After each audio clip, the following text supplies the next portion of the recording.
ルフィの夢。これはおいチョッパー、頭見てやれ。海賊王になったらできるかもしれねえ。それが俺の夢の果てだ。 루피는 밀지모자의 땅에게 자신의 꿈에 대해 말해줍니다. 그리고 이 꿈은 루피의 궁극적인 목표로 추정되는데요. 왜냐하면 루피는 입버릇처럼 나는 해적왕이 될 거야 라고 말했기에 루피의 꿈이 해적왕인 것을 모르는 이가 없습니다. 하지만 엄밀히 따지면 해적왕을 꿈으로 보긴 힘들며 해적왕이 된 이후의 행보가 더 중요하기에 루피가 언급한 꿈은 해적왕이 된 이후의 행보일 가능성이 높습니다. 그리고 루피는 현재까지 자신의 구체적인 꿈을 사보와 에이스에게만 말해주었기에 밀지모자 일당에게 자신의 꿈을 말해준 것은 이제 동료들을 형제만큼이나 신뢰하게 되었다고 해석할 수도 있습니다. 그리고 루피의 꿈을 들은 밀지모자 일당은 모두 다른 반응을 보였는데요. 조로, 징베, 로빈은 말문이 막혀버리며 근엄한 표정을 지었으며 나미와 우솝은 당황한 표정을 지었습니다. 그리고 쌍디와 프랑키는 복수하였으며 나미는 걱정하는 표정을, 초파는 놀라는 표정을 지었습니다. 그리고 마지막으로 브룩은 눈물을 흘리는 모습을 보였습니다. 그렇게 밀지모자 일당의 반응만 보고는 아직 루피의 꿈이 무엇인지 정확하게 추정하기는 어렵습니다. 로저는 거프, 미호크, 샹크스, 레일리, 조로와 함께 원피스 세계관을 대표하는 비능력자 중 한 명입니다. 그리고 비능력자 중에서도 거프와 함께 정점에 오른 캐릭터로 정평이 나 있으며 세간에서는 로저가 비능력자임에도 해적왕에 등극한 것을 보고 악마의 열매 능력보다는 패기가 중요하다고 인식하고 있는 모습을 연출하기도 하였습니다. 카이도우는 루피와의 대결에서 루피가 조이보이 이후 최초로 사람 열매 모델 태양신 니카를 각성하여 자신을 압도하기 시작하자 세상은 잘 만들어져 있다. 로저가 무능력자였던 것처럼 능력이 세상을 지배하는 일은 일어나지 않는다. 오직 패기만이 모든 것을 초월한다 라고 말하며 가장 좋은 악마의 열매로 평가받는 루피의 사람 열매 모델 태양신 니카조차도 압도적인 패기 앞에서는 무용지물이라고 말합니다.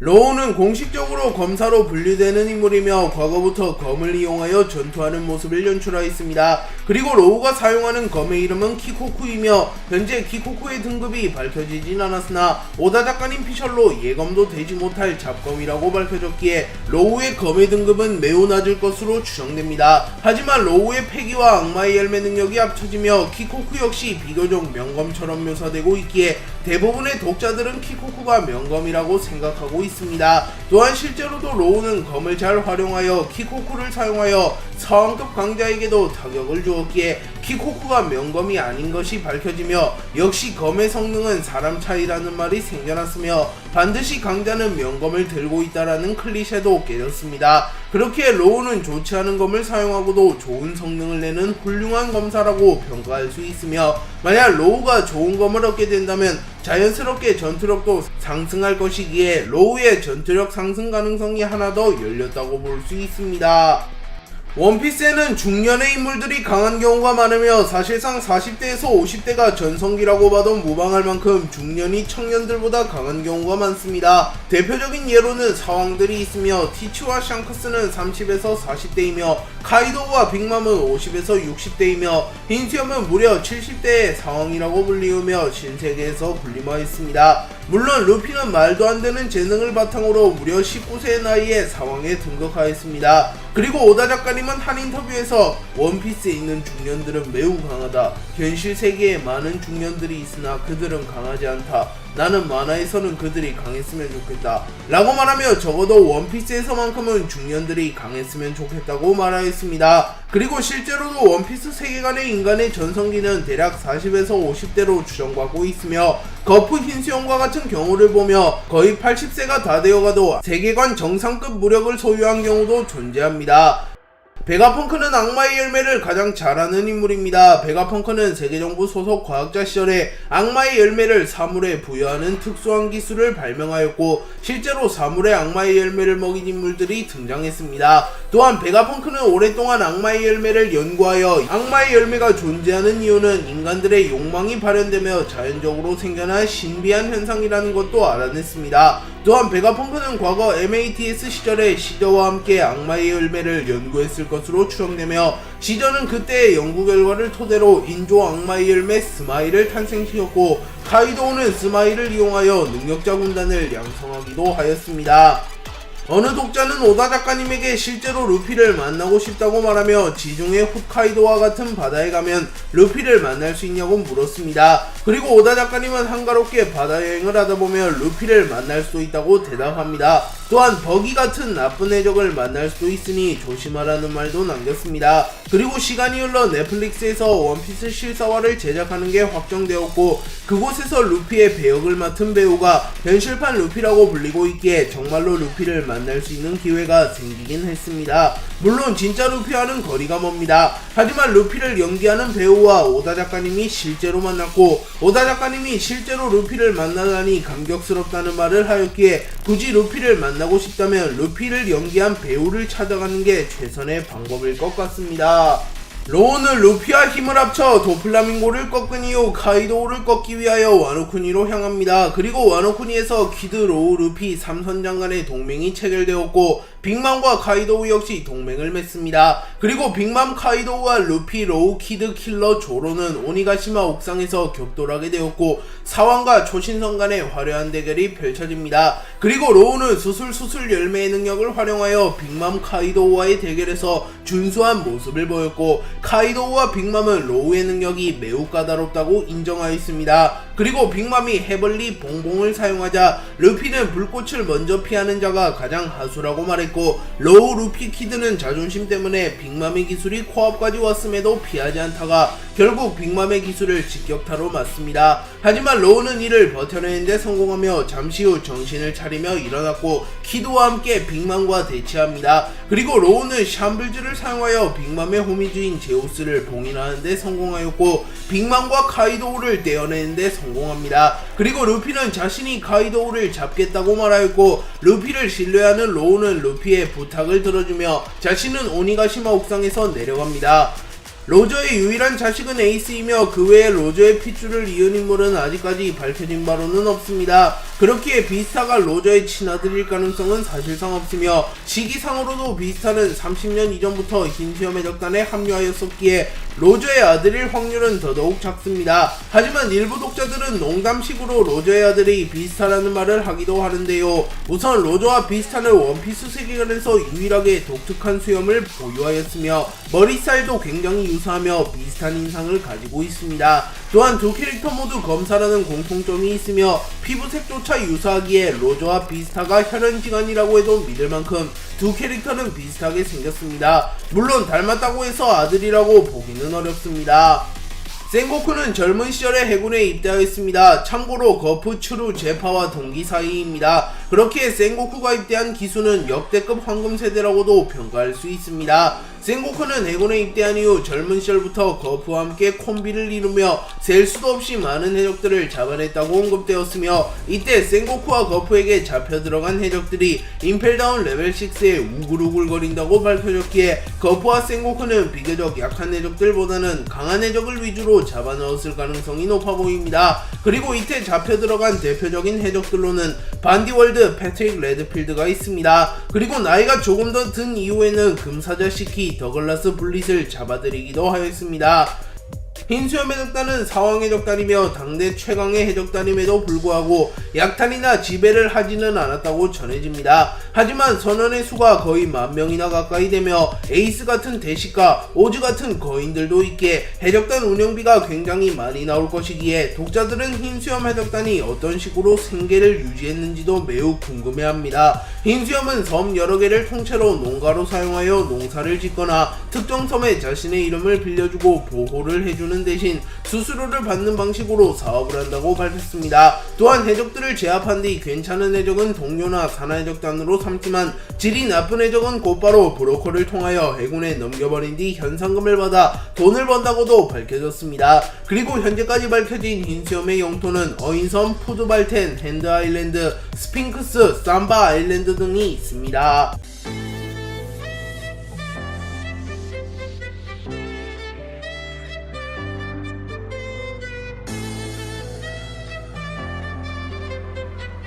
제우스는 나미가 획득한 강력한 무기이자 나미와 가까운 친구입니다. 제우스는 본래 빅맘의 호미즈였으며 30년 이상이나 빅맘의 곁을 지켜온 빅맘의 소아였습니다. 하지만 모종의 이유로 제우스는 빅맘에게 버림받게 되었고 제우스는 나미에게 옮겨가려고 하였습니다. 하지만 나미 역시 이미 제우스에게 배신당한 적이 있으며 빅맘의 호미즈를 동료로 삼기에는 무언가 찝찝한 부분이 있기에 제우스를 손절하려 했으나 제우스가 눈앞에서 소멸될 위기에 처하자 결국 나미는 트리마텍트를 던져 제우스를 살려줍니다. 그리고 이후 나미는 제우스를 공식적으로 자신의 동료로 선언하였고 제우스는 기뻐하며 나미도 속으로 강한 무기를 얻었기에 기뻐하였습니다. 그리고 이후 나미와 제우스는 강력한 콤비를 연출하며 울티를 막타치는 데 성공하였으며 에그헤드 섬에서는 세라핌 징배를 일시적으로 막아세우기도 하였습니다. 태양신 니카는 자유를 상징하는 신이며 루피 역시 원피스 세계관에서 자유를 상징하는 인물입니다. 루피는 이 바다에서 가장 자유로운 게 해적왕이야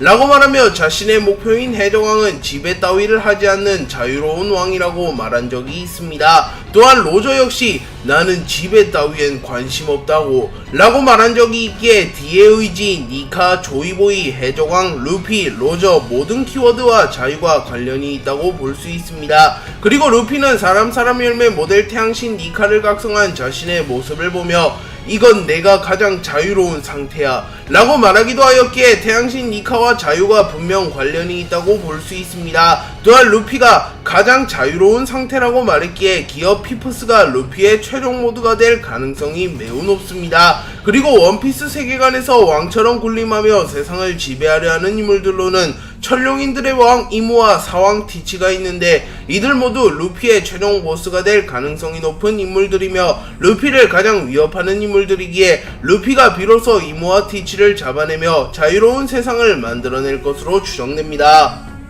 과거 거프는 구 해군본부에서 해군 교관과 함께 신입 해군들을 가르치고 있었고 코비와 헤르메포도 그 수업을 함께 듣고 있었습니다. 그리고 거프는 만약 노인과 아이가 맹수천지인 숲에 남겨졌고 너는 2명만이 탈 수 있는 선박을 타고 있다면 너는 어떻게 할 거냐?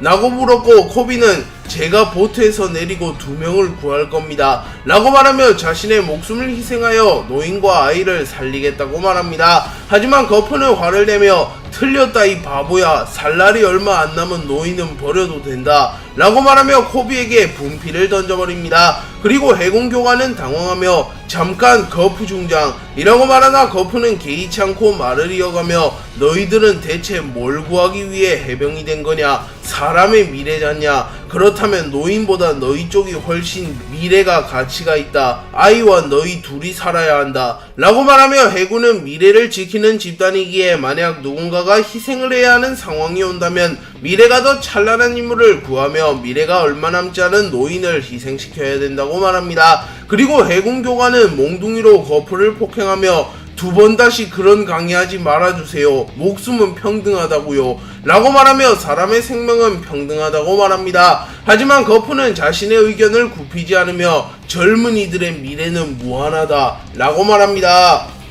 흰수염이 정상결전에서 사망한 이후 흰수염이라는 거대 세력의 보호를 잃게 된 어인섬은 그야말로 무법지가 되었고 인간들은 과거처럼 어인들을 착취하려 합니다. 그리고 징배는 단신으로는 모든 인간을 막을 수 없었기에 사왕 빅맘을 찾아가 수하를 자처한 뒤 어인섬의 보호를 요청했습니다. 그리고 빅맘도 징배 같은 전력이 자신의 수하가 되면 이득이었기에 이를 수락했고 어인들에게 보호를 해주는 대신에 매달 10톤의 과자를 상납하라고 말합니다. 그리고 빅맘은 계약을 성사한 뒤 약속대로 자신의 이름을 빌려주었고 어인섬을 관리하는 인물이 사왕 빅맘이라는 소문이 퍼지게 된 이후에는 더 이상 어인섬을 침범하는 인간이 없어졌습니다. 그리고 이 과정에서 세계정부는 징배를 과거보다 더 위험해졌다고 판단하였고 징배의 현상금을 4억 3,800만 베리로 상승시켰습니다. 루피는 레일리와 2년간 수련을 끝낸 이후 어인섬에서 징배와 다시 재회하게 되었고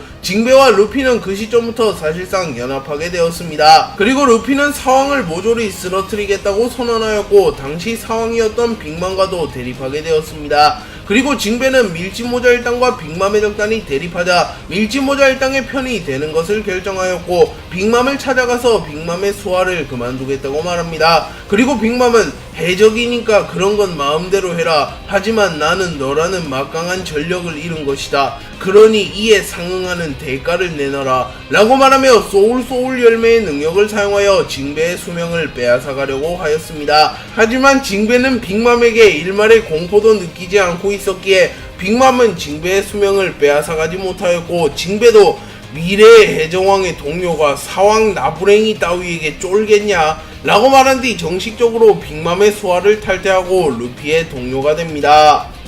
풀보디와 장고는 해군 지원 지부 근해의 배 선장에 와서 부서져 있는 군함들을 보며 브랑뉴에게 무엇이냐고 물어봅니다. 그리고 브랑뉴는 군함백이라고 말해주었고, 장고와 풀보디는 군함백이 뭐냐고 묻습니다. 그리고 브랑뉴는 샌드백 대신에 이 배 선장에서 군함 장갑을 마구 두들겨 팬 흔적이다 라고 말하며 누군가가 샌드백을 대신하여 군함을 샌드백처럼 사용했다고 말합니다. 그리고 풀보디와 장고는 매우 놀라며 도대체 누가 그런 짓을 하냐고 물었고, 브랑뉴는 젊었을 적 거프 중장 몇십 년의 일과지 지금도 마찬가지고 라고 말하며 군함백을 사용한 장본인은 거프라고 말합니다. 참고로 거프는 돈칭자오를 잡아내기 위하여 산을 샌드백 삼아 훈련을 한 적도 있습니다. 그리고 풀보디는 두 척 있는데 라고 말하며 누군가가 또 군함백을 사용했을 것이라고 추정했고, 브랑뉴는 옆에 있는 건 중장의 제자 전직 대장 아오키지 라고 말하며 아오키지 역시 군함백을 사용했다고 말합니다. 그리고 브랑뉴는 팩이나 능력을 쓰지 않는 게 군함백의 규칙이라고 말하며 거프와 아오키지는 순수 신체 능력만으로 군함을 찌그러뜨렸다고 말합니다.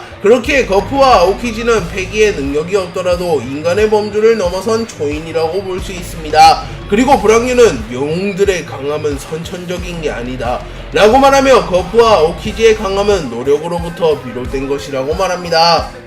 나미는 아론의 수하로 오랜 기간 살아가며 자신의 생활에 적응하였으나 여전히 아론을 원망하고 있었으며 기회만 된다면 아론을 무너뜨리고 싶어 했습니다. 그리고 나미는 우연히 밀짚모자 일당을 만나게 되었고, 어쩌면 이들이라면 아론의 적단을 부숴버릴 수 있겠다고 생각합니다. 하지만 가능성이 불확실한 도박에 자신과 마을 사람들의 인생을 걸 수는 없었고, 루피에게 도움을 요청하지 않으려 합니다. 하지만 운명처럼 밀짚모자 일당과 아론의 적단은 엮이게 되었고, 나미가 아니더라도 두 해적단은 충돌할 운명에 처했습니다. 그리고 나미도 결국 울음을 터뜨리며 루피에게 도움을 구하였고, 루피는 자신이 목숨보다 귀하게 여기는 밀짚모자를 나미에게 씌워준 이후 자신이 아론을 박살내버리겠다고 선언합니다. 그리고 루피는 실제로 아론을 쓰러뜨렸고, 아론은 결국 해군에 붙잡혀가게 되며 코코야시 마을은 아론의 지배로부터 해방되었고, 나미도 루피를 전적으로 신뢰하는 계기가 되었습니다.